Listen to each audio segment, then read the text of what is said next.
नमस्कार, मी करणसिंह पवार. आपण पाहत आहात लोकशाही मराठी. महाराष्ट्रात विधानसभा निवडणुकीचा रणसंग्राम सध्या सुरू आहे आणि आज आपण आलो आहोत धुळे जिल्ह्यातील सिंदखेड या विधानसभा मतदारसंघात. आणि आज आपण बातचीत करणार आहोत एका अशा व्यक्तिमत्वासोबत ज्यांनी या विधानसभा मतदारसंघात विजयाचा चौकार आधीच लगावलाय. ते पाचव्यांदा आता विजयासाठी सज्ज आहेत. नगरसेवक, आमदार ते कॅबिनेट मंत्री असा त्यांचा राजकीय प्रवास राहिलेला आहे. देवेंद्र फडणवीस यांचे अत्यंत निकटवर्ती आणि विश्वासू समजले जाणारे आमदार जयकुमार रावलजी आपल्यासोबत आहेत. रावल साहेब, लोकशाही मराठीमध्ये आपलं खूप खूप स्वागत. नमस्कार, स्वागत आहे आपलं धुळे जिल्ह्यात. माझा पहिला प्रश्न की आता निवडणुका सध्या सुरू आहेत, प्रचाराची रणधुमाळी आपण पाहतोय, कशा प्रकारची तयारी सध्या सुरू आहे? आम्ही तयारी म्हणजे 5 वर्ष मागच्या 25 वर्षापासून आपल्या आयुष्याचे या कामामध्ये आहेत. सकाळ आणि संध्याकाळ 24 तास आम्ही लोकांमध्ये असतो, लोकांचे कामं करत असतो. आणि म्हणून निवडणूक आली किंवा नाही आली, परिस्थिती सारखीच असते. कामं तर करायची आहेत, लोकांना भेटायचं, लोकांमध्ये राहायचं. मग नवीन काय नाही, जो अभ्यास आम्ही पूर्वीच करत असतो. आणि मग परीक्षा आली तरी तयारी आमची असतेच. अवघ्या 28व्या वर्षी आपण आमदार झालात. आपले आजोबा सुद्धा आमदार होते. तर आपल्या आजोबाकडून आपण नेमके असे कुठले गुण आत्मसात केले, त्यांच्याकडून आपण नेमके सामाजिक राजकीय धडे कसे घेतले? आपल्याला माहिती आहे की आमचं घराणं हे छोटं एक प्रिन्सिपॅलिटी, एक संस्थानिक घराणं होतं. हजारो एकर त्या काळातली जमीन होती. परंतु ज्यावेळेस लोकशाही येणार होती त्यावेळेस आमचे आजोबासुद्धा 20-21 वर्षाचे होते. आणि ते शाळेमध्ये शिकत असतानाच लहानपणापासून त्यांना स्वतंत्र सेनानी म्हणून ते काम करत होते. म्हणून देशाला स्वतंत्रता मिळवण्यासाठी त्यांचं काम होतं. जसे भारताला स्वतंत्रता मिळाली, पहिली विधानसभा 1952मध्ये जी झाली, त्याच्यामध्ये माझे आजोबा 28 वर्षाच्या वयामध्ये आमदार झाले. पहिल्या विधानसभेचे आमदार होते.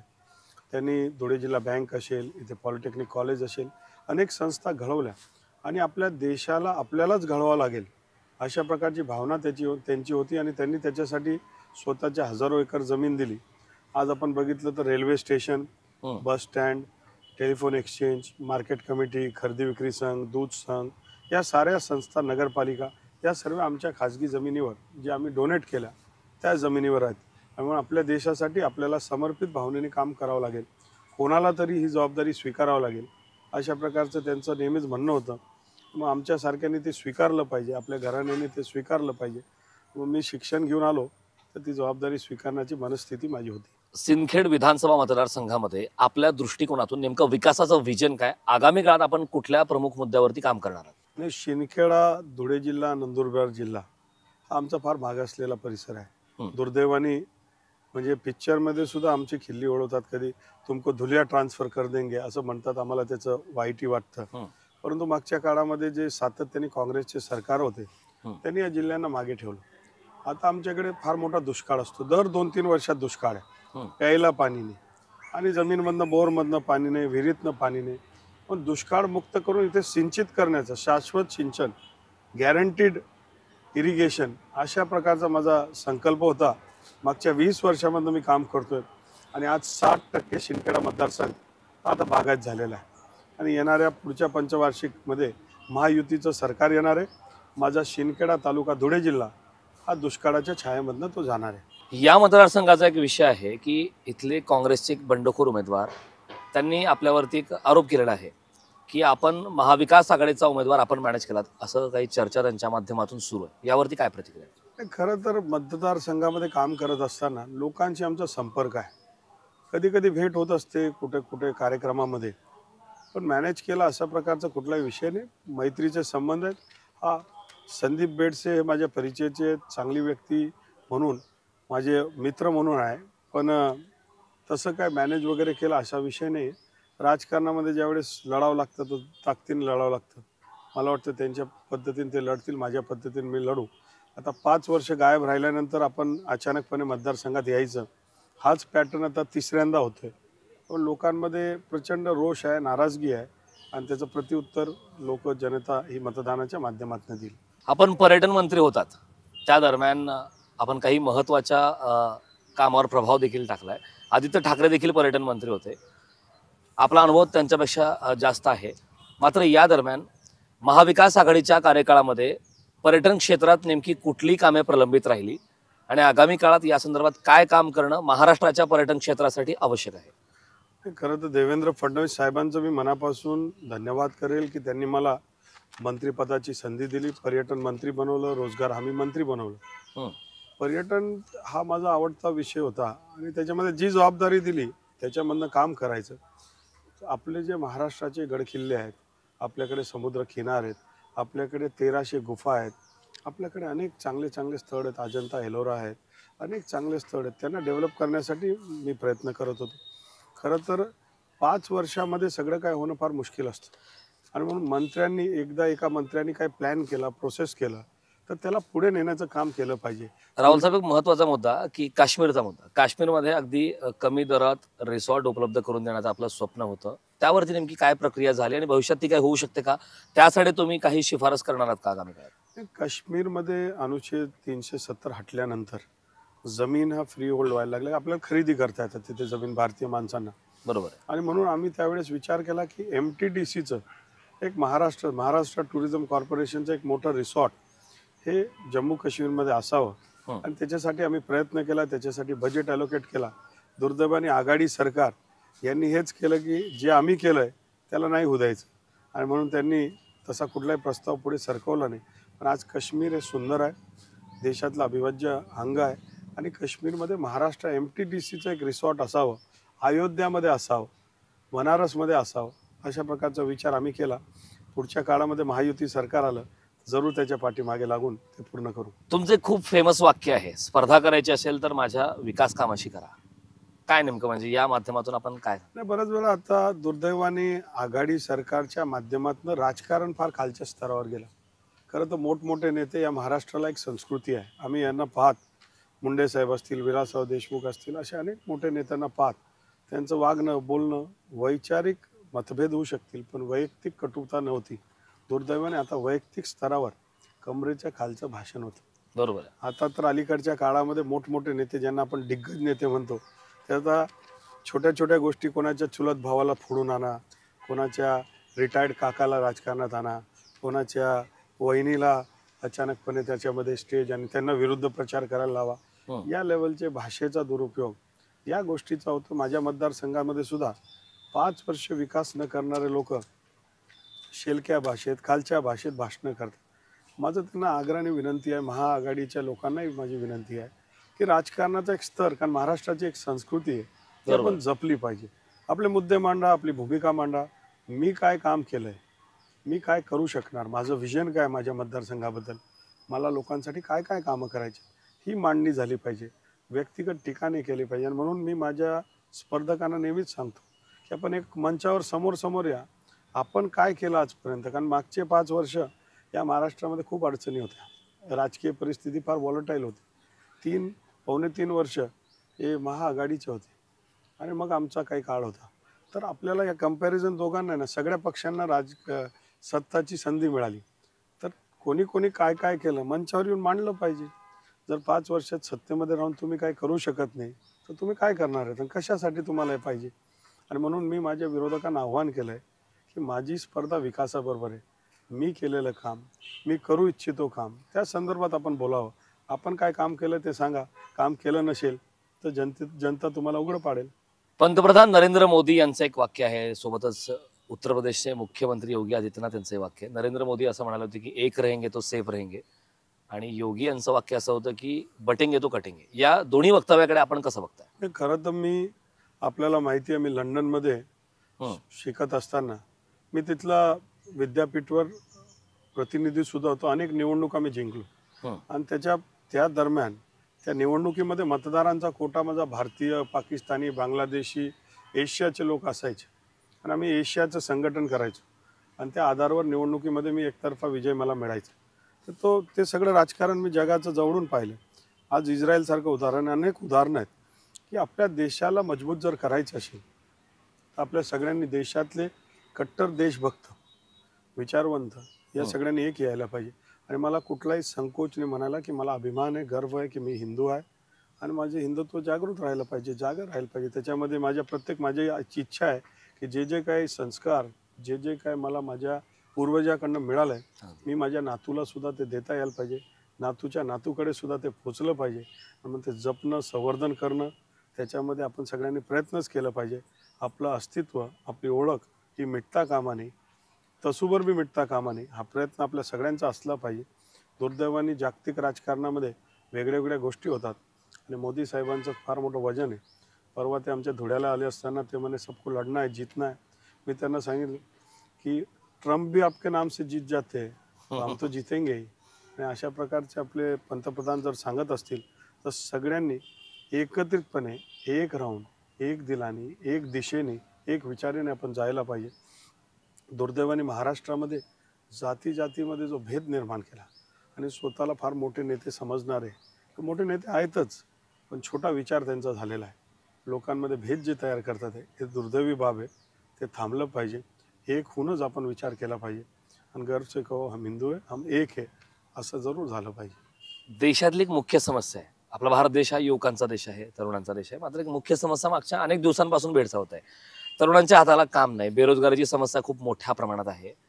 यासाठी काय करणं आवश्यक आहे आणि विशेष करून आपल्या मतदारसंघात आपण या संदर्भात काय उपाययोजना करत आहात? आपलं कृषी प्रधान देश आहे हे आपण अनेक वर्षापासून ऐकतो. दुष्काळग्रस्त माझ्या तालुक्यामध्ये मी तिथे या दुष्काळग्रस्त तालुक्यामध्ये सिंचित करून बागायतीकरण केलं पाहिजे, कृषीवर आधारित उद्योग आणले पाहिजे. ही एक बाब जरी झाली तरी जी शेती आहे ती काय वाढणार नाही. एका परिवारामध्ये 2 मुलं, 2चे 4, ते पुढे पिढी वाढत जाते, जमीन कमी कमी होते आणि प्रत्येकाला विचारा काय करतो तर तो म्हणतो शेती करतो. आता एखाद्या शेतीच्या 5-10 एकरवर किती परिवार जगू शकेल? आणि म्हणून बाकी परिवारच्या लोकांना रोजगाराचं साधन मिळालं पाहिजे. माझ्याकडे शिक्षण, सिंचन आणि उद्योग या त्रिसूत्री नारेवर आमचं काम चालतं की शेतामध्ये पाणी आणलं पाहिजे. पाणी आणल्यानंतर शेतकरी हा स्वावलंबी होईल. त्याच्या मुलांना शिक्षणासाठी साऱ्या व्यवस्था उपलब्ध केल्या पाहिजे आणि एकदा शिक्षण झालं तर 2 हाताला काम दिलं पाहिजे. आणि एक मोठी MIDC इंडस्ट्रियल एरिया हा माझ्या मागासलेल्या भागामध्ये मी आणू शकलो आणि 10,000 कोटी रुपयापेक्षाचं इन्व्हेस्टमेंट हे माझ्या मतदारसंघामध्ये अगदी Jindal power, wonder cement, ultra cement अशा कंपन्या आणि मोठमोठ्या आता केमिकलच्या सुद्धा कंपन्या येतात.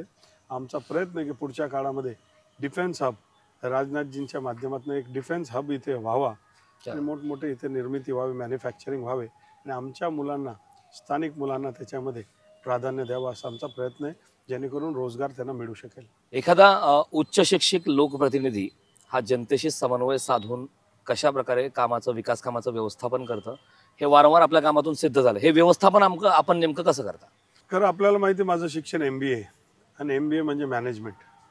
ज्यावेळेस मी इथे मी पूर्वी कॉर्पोरेट सेक्टरमध्ये उद्योग क्षेत्रामध्ये मोठ्या पदावर होतो. जगात, भारतात मार्केटिंग आणि या संदर्भात फिरायला संधी मिळायची. त्यातले जे अनुभव आहे ते कामकाजामध्ये आपले असले पाहिजे.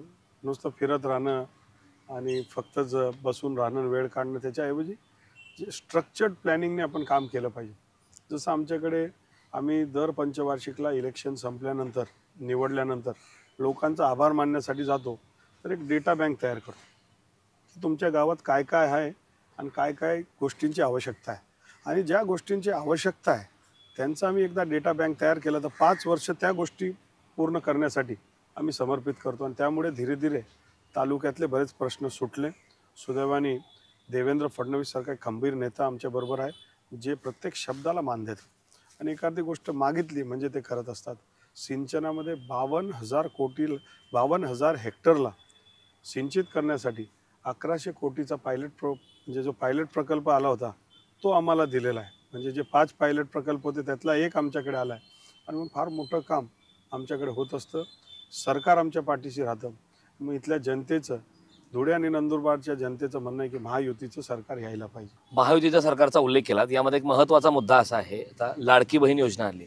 मात्र मागच्या काही दिवसांपासून वारंवार आपण एक पाहतोय महाविकास आघाडीच्या नेत्यांकडून हा आरोप केला जातोय की हे फक्त निवडणुकीच्या तोंडावर आहे, जनता ही जी योजना आहे ती पुन्हा भविष्यात बंद होईल, अशा प्रकारची चर्चा रंगते. यावरती नेमकी आपली काय प्रतिक्रिया? लाडकी बहीण योजना अत्यंत जोरदार योजना आहे. ही समाजामध्ये परिवर्तन आणणारी योजना आहे.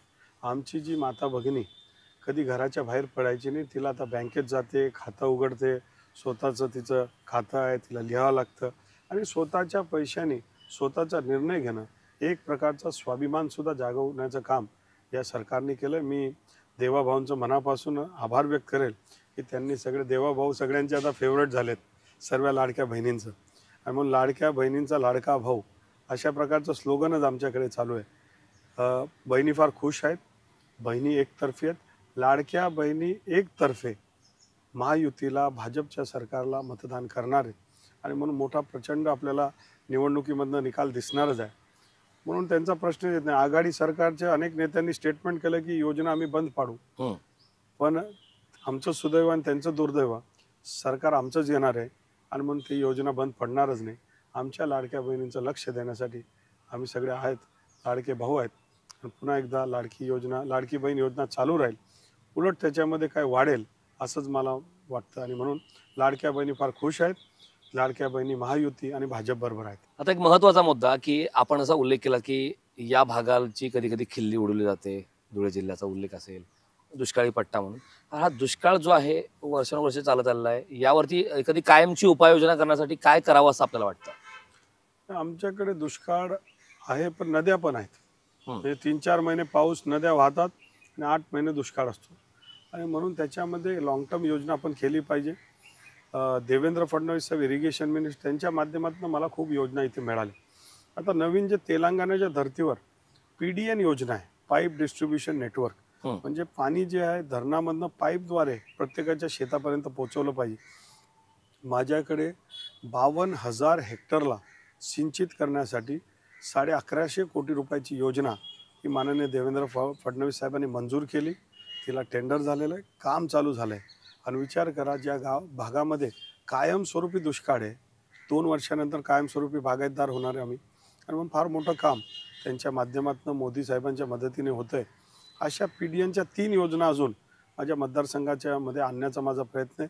त्याच्यामध्ये वाडी जो धरण आहे त्याच्या खालील क्षेत्रामध्ये मी आणणार आहे. त्याच्यामध्ये अमरावती धरण आहे, त्याच्या खालच्या क्षेत्रामध्ये मी आणणार आहे. आणि फोफाते धरण याच्या खालीच्या क्षेत्रामध्ये मी आणलं. या 3 PDN योजनेमधनं साधारणतः 2-2.5 हजार कोटी रुपये लागू शकतात. पण हे जर मिळालं तर जवळपास 5 लाख एकर ही कायमची बागायत होणार आहे. आणि माझ्याकडचा दुष्काळ नायनाट होईल. आज नाही तर पुढच्या 10 पिढ्यांसाठी हा प्रश्न संपणार आहे. जे कालपर्यंत आमच्या धुळे जिल्ह्याला मागासलेले म्हणायचे, उद्याच्या काळामधला धुळे जिल्हा आणि विशेषतः शिंदखेडा मतदारसंघ महाराष्ट्रातला नव्हे तर भारतातला अग्रगण्य तालुक्यामधला राहील, जिथे बागायतीदार आहेत, शेती आहे, शिक्षित लोक आहेत, मुलं मुली शिकतील आणि मोठं इंडस्ट्रियल बेल्ट आहे, रेल्वे आहे, सगळ्या गोष्टी आमच्याकडे, हायवे, रेल्वे, सगळ्या गोष्टी आम्ही आणलेल्या आहेत. आणि तुम्ही उद्याचा काळ बघा, ही इंटरव्ह्यू तर कायमची राहीलच, त्याच्यामध्ये पुढच्या काळामध्ये भारतातला लीडिंग तालुका मतदारसंघ जो आहे आमचा शिंदखेडा राहणार आहे. मुळामध्ये आपण राजकारणात प्रवेश कसा केला, राजकारणात काय असं वाटलं नेमकं त्यावेळी, आपल्या म्हणजे काय मानसिकता आपली होती राजकारणामध्ये प्रवेश करत असताना, कुठला उद्देश घेऊन आपण राजकारणात आला? राजकारणात प्रवेश तर एक ॲक्सिडेंट आहे. ज्या घराण्यामध्ये मी जन्माला आलो आहे तिथे लोकांशी संपर्क पिढी दर पिढी, म्हणजे आमचे लोकांशी नाते आजचे नाही, ह्या पिढीचे नाही, तर 10-10 पिढ्यांचे नाते आमचे लोक आहेत या मतदारसंघात, की 10-10, 5-5, 7-7 पिढ्या बरोबर आहेत. आता माझा PA जर बघितला तुम्ही, माझ्याबरोबर जो PA असतो त्याची 4थी पिढी आहे. त्याचे वडील माझ्या वडिलांबरोबर होते, त्याचे आजोबा माझ्या आजोबांबरोबर होते, त्याचे पंजोबा माझ्या पंजोबांबरोबर होते. अशा प्रकारचं नातं माझ्या या मतदारसंघाशी आहे. आणि म्हणून ज्यावेळेस मी MBA करून आलो, मी कॉर्पोरेट सेक्टरमध्ये होतो, परंतु लग्नांना यावंच लागेल, कार्यक्रमांना यावंच लागेल असा आग्रह व्हायचा. मग वेळात वेळ काढून मी जायचो.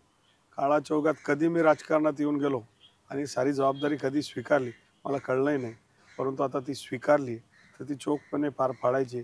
आयुष्यामध्ये 10 गोष्टी करता येणार नाही, एकच गोष्टी केली पाहिजे. आणि एकदा ठरवलं की माझ्या भागासाठी माझं आयुष्य द्यायचं, लोकांचं कल्याण आणि लोकांचं विकास हाच आमचा अजेंडा आहे. मोठ्या प्रमाणात मी केलं आहे, पण मी येणाऱ्या काळात रिटायरमेंटच्या अगोदर सगळं काय व्यवस्थित करणार याच्यासाठी एक व्हिजन डॉक्युमेंट तयार केलं आहे आणि तशा पद्धतीने आम्ही चाललो आहे. आणि 100 पैकी 70% काम आम्ही केलेलं आहे. येणाऱ्या काळात जर देवेंद्र भाऊंची मदत राहील, मोदी साहेबांचा आशीर्वाद राहिला तर हे पूर्ण होईल आणि आमच्या मतदारसंघामध्ये सुजलाम सुफलाम आणि उन्नती आणि प्रगती होईल. आणि म्हणून जबाबदारी जी स्वीकारली आहे तिला जीव ओतून मी काम करेल असा विश्वास मी देऊ इच्छितो. आता एक राजकीय प्रश्न सोडून दुसरा एक प्रश्न आहे की राजकारणात आपण आलात, मात्र राजकारणात जर आला नसतात तर नेमकं काय बनायला आवडलं असतं? आपला छंदाचा भाग नेमकं काय? नाही, खरं तर तसं मला इतिहासाचं खूप आवड आहे.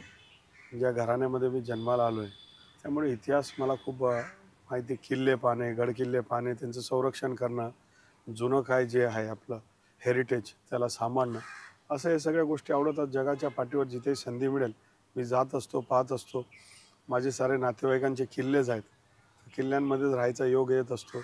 तसेच आपल्या महाराष्ट्राचं त्या धर्तीवर किल्ल्यांचं डेव्हलपमेंट, केव्स 1300 केव्स आहेत आपल्या राज्यामध्ये, आणि त्या केव्सचं डेव्हलपमेंट करण्याचं, त्या किल्ल्यांचं डेव्हलपमेंट करण्याचा एक माझ्या मनामध्ये विचार होता. दुर्दैवाने राजकारणामुळे ते होऊ शकलं नाही, कारण राजकारणामध्ये विनाकारांचा विरोध, ज्या गोष्टीला नाही व्हायला पाहिजे होता तो झाला, आणि मागच्या काळात 5 वर्षात कुठलंही डेव्हलपमेंट त्या संदर्भात झालं नाही.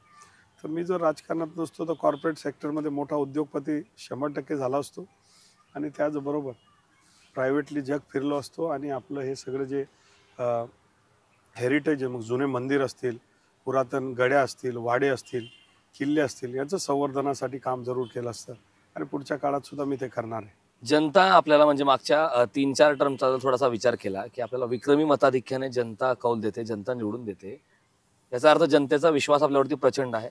हा नेमका विश्वास असण्यामागची कारण काय, मुख्य यामागचा कसा आपला सूत्र आहे? राजकारण किंवा समाजकारण हे जर तुम्ही स्वीकारलं तर त्याच्यामध्ये स्वतःला झोकून दिलं पाहिजे. हे काय पार्ट टाईम होऊ शकत नाही. माझा धंदा करू, व्यवसाय करू आणि राजकारणाला व्यवसायासाठी वापरू असं होऊ शकत नाही. मग तुमच्या आयुष्यामध्ये त्याग, बलिदान तुमचं सगळं समर्पित असतं. तुमचा वाढदिवस जरी असेल तर तो तुमच्या परिवाराबरोबर रात्रीच्या 12 वाजेला मनवावा लागतो, पहिले जगाबरोबर मनवावा लागतं. अशी जी परिस्थिती असते, जेवणाची वेळ आहे तर तुमच्या परिवाराबरोबर जेवायचं आहे तर 3 वाजतील, लोकांमध्ये बसणं गरजेचं आहे. आणि म्हणून समर्पित भावनेने आपण काम केलं पाहिजे. आम्ही 12ही महिने 5ही वर्ष लोकांसाठी काम करत असतो. लोकांच्या तोंडातला शब्द निघाला तो आपल्याला आदेश, आणि तो पूर्ण केलाच पाहिजे. प्रत्येक माणसाच्या जीवनामधलं दुःख हरण करून त्याला खुश ठेवण्याचा, त्याला समाधान करण्याचा प्रयत्न आपण केला पाहिजे, आणि बऱ्यापैकी यश मिळतं. तुम्ही जर काम करण्याचा प्रयत्न केला, मला असं एकदा आठवत नाही, राज्याचा असो, केंद्राचा असो, विरोधी पक्षाचा असो, मी विरोधी पक्षातही काम केलं आहे. मंत्री मदत करतात, नेते मदत करतात, आपण त्यांना जर अप्रोच केलो, अधिकारी मदत करतात, आणि म्हणून सगळ्यांच्या भरोश्यावर ज्यावेळेस आपण जनतेचं काम करतो त्यावेळेस लोक आपल्यावर विश्वास व्यक्त करतात. आणि म्हणून निवडणूकमध्ये काय नवीन करण्याची गरज नाही, जे तुम्ही रोज करतात तेच आम्ही करत असतो. आणि म्हणून लोक जे जे विद्यार्थी अभ्यास करतात 12ही महिने, परीक्षा आली तर त्यांची तयारी असतेच. परीक्षा आज घ्या, उद्या घ्या, परवा घ्या, तयारीच असते. आणि म्हणून जनतेचा प्रचंड विश्वास आहे, आणि त्या विश्वासाला पात्र आपल्याला ठरावं लागतं, कारण आम्ही दिवस रात्र काम करतो म्हणून लोक आमच्यावर विश्वास करतात. जनसंपर्क ठेवतो, लोकांच्या दुःखामध्ये, सुखामध्ये, आनंदामध्ये आम्ही सदैव जात असतो. कधी अडचण आली तर पळत जातो, म्हणजे रात्री जर आग जरी लागली तर उठून आम्ही तिथे आग विझवायला सुद्धा असतो. कोणाकडे लग्न आहे तर तिथे जाऊन त्यांच्या सुखामध्ये नाचायला सुद्धा असतो. आणि अशा प्रकारचं ऋणानुबंध, heart to heart, man to man हा संबंध आम्ही निर्माण केला आहे, आणि त्यामुळे लोक आमच्या पाठीशी आहेत. आज देखील मला विश्वास आहे की प्रचंड ताकदीने जनता माझ्या पाठीशी उभं राहील. ही निवडणूक जनताने त्यांच्या हातात घेतली. इलेक्शनच्या काळामध्ये आमचा करार आहे की 4 वर्ष 11 महिने 15 दिवस मी काम करेल, आणि 15 दिवस लोकांनी काम करायचं. आता तो टाईम सुरू झाला आहे, आणि 15 दिवस लोक आपलं काम करतात आहे. आपण बघा निकाल काय लागेल. मला विश्वास आहे की जनता मला साथ देणार. एकंदरीत राज्यभराचा विचार केला आपण, आता मतदारसंघाची चर्चा केली, राज्यभरात नेमकं जनता महायुतीला कौल देईल, महायुतीला पुन्हा एकदा सत्तेत आणेल, याचे नेमके मुख्य काय कारण वाटतात आपल्याला, कुठले असे प्रमुख मुद्दे आहेत? माझ्या मनामध्ये 100% विश्वास आहे की महायुती येणार आहे. त्याच्यामध्ये फार मोठा पक्ष म्हणून भारतीय जनता पार्टी येईल, तसंच आमचे शिंदे साहेबांची टीम पण येईल, तसेच आमच्या अजितदादांची टीम येईल. हे तिघं नेते जर बघितलं तर जनतेचं काम करणारे नेते आहेत, जनतेमध्ये वजन ठेवणारे लोक आहेत. या तिघं नेत्यांना बघा. अजितदादांचं प्रचंड काम करण्याची ताकद आहे, ॲडमिनिस्ट्रेशनमध्ये आहे त्यांचं. शिंदे साहेब हे जनतेतले नायक म्हणून त्यांची प्रसिद्धी, कुठेही मदत करतात, आमचे मित्रही आहेत. आणि देवेंद्र फडणवीस यांचा विषय जो आहे, हे तर एक अभ्यासू, भारतामध्ये चमकणारे असे आमचे महाराष्ट्राचे नेते, त्यांचा अभिमान आम्हा सगळ्यांनी. ही एक बाजू आहे, जनतेचा प्रचंड विश्वास. आणि दुसरी बाजू म्हणजे बिगाडी आमची आघाडी, त्याच्यामध्ये तिकीटवरनं किती भांडणं झाले. आता उद्धवजीची सुप्त इच्छा मुख्यमंत्रीची आहे, ताईंची आहे, त्याच्या पटोले साहेबांची आहे, थोरात साहेबांची आहे, अजून कोणाची आहे. तर इतके लोक आहेत, आणि ते एक दुसऱ्यामध्येच त्यांचे आदच वाद आहेत, आणि वैचारिक त्यांची साम्यता नाही. आज ही जी आघाडी आली काय काँग्रेस आणि शिवसेनेचे विचार एक आहेत का? ते विचारासाठी नाही, सत्तेसाठी एक आले. पण लोकांना माहिती आहे प्रचंड त्रास मागच्या 3 वर्षामध्ये ज्यावेळेस आघाडीचं सरकार होतं खूप त्रास झाला लोकांना. काय ते वसुलीवालं काय, लोकांना मारणं काय, जेलमध्ये टाकणं काय, सगळं विचित्र काम होतं. भ्रष्टाचाराचं तर म्हणजे कळस गाठला होता. आणि त्याच्यामध्ये ॲडमिनिस्ट्रेशनचं नॉलेज नाही. या सगळ्या गोष्टीमध्ये महाराष्ट्रासारखं राज्य जे नंबर 1 राहणार आहे, म्हणजे अनेक देशांशी स्पर्धा करणारं महाराष्ट्र आहे. महाराष्ट्र काय छोटं राज्य नाही. महाराष्ट्रामध्ये ज्या नवीन योजना आपण आणतो इतर देशांमध्ये नसतात. छोटे मोठे इतर देश आहेत त्यांच्यापेक्षा मोठं महान आमचं महाराष्ट्र आहे. आणि महाराष्ट्र नंबर 1 राहिलाच पाहिजे. आणि मग आघाडीची बिघाडी होईल त्याच्याऐवजी आमची महायुतीमध्येच प्रगती होऊ शकेल हा ठाम विश्वास जनतेमध्ये. आपण बघा निकाल कसे लागतील. एकतर्फे बहुमत असं आपल्या या महायुतीला मिळणार आहे. तिघही त्रिदेव हे जोरदार काम करतात आहे. आम्ही त्यांना खूप शुभेच्छा देतो आणि आम्ही सारे लोक त्यांच्या पाठीशी ठामपणे उभे आहे. महायुतीची सरकार येणारच. नक्कीच राहुल साहेब, आगामी काळासाठी आपल्याला खूप खूप साऱ्या शुभेच्छा. खूप खूप धन्यवाद आपण लोकशाही मराठीशी संवाद साधलात त्याबद्दल. तर हे होते आमदार जयकुमार रावल साहेब यांच्या माध्यमातून केवळ सिंदखेड विधानसभा मतदारसंघच नाही तर राज्याच्या विकासाचं विजन आपण त्यांच्या माध्यमातून जाणून घेतलंय. पुन्हा भेटूया एका नवीन मतदारसंघात. पाहत रहा लोकशाही मराठी.